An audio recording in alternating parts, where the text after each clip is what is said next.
বয়সের ছাপ দূর করে আপনারা যারা ফেসকে কয়েক শেড পর্যন্ত আর কি হোয়াইটেনিং করতে চাচ্ছেন, স্কিনটাকে একেবারে বাটারের মতো সফট করে অনেক বেশি পরিমাণে বেবি ডল করতে চাচ্ছেন, তারা কিন্তু আমাদের এই যে ক্রিমটা আছে এটা কিন্তু ইউজ করতে পারেন।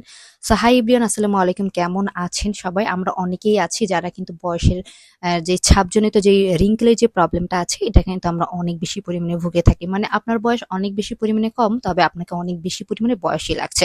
কজ অনেকেরই কিন্তু বয়সের ছাপটা খুব দ্রুত পড়ে যায়। সো আপনারা কিন্তু আমাদের এই যে ক্রিমটা আছে এটা কিন্তু ইউজ করে দেখতে পারেন। অবশ্যই 100% অরিজিনালটা অবনিস কালেকশন শপেই পেয়ে যাবেন আপনারা। এবং এটা কিন্তু আপনাদের বয়সের ছাপ দূর করার পাশাপাশি আপনার ফেসে যত ডালনেস আছে বা ব্ল্যাক স্পট আছে সেগুলো একেবারে রিমুভ করে ফেসটাকে ক্লিন করে ফেলবে। ব্রণ হওয়ার প্রবণতাও কমিয়ে দিবে একেবারে। যাদের যদি একনি জনিত প্রবলেম থাকে সেটাও রিডিউস করে দিয়ে আপনার ফেসটাকে কিন্তু একেবারে হোয়াইটেনিং করে দিবে। সো যারা চাচ্ছেন যে এরকম টাইপের একটা সুন্দর এবং ভালো মানের ক্রিম নিতে, তারা কিন্তু অবশ্যই অবনিস কালেকশন শপে চলে আসবেন বা অনলাইনেও কিন্তু আপনারা কেনাকাটা করতে পারছেন। সো ভালো লাগলে অবশ্যই ভিডিওটা শেয়ার করে দিয়ে পাশে থাকবেন। আসসালামু আলাইকুম।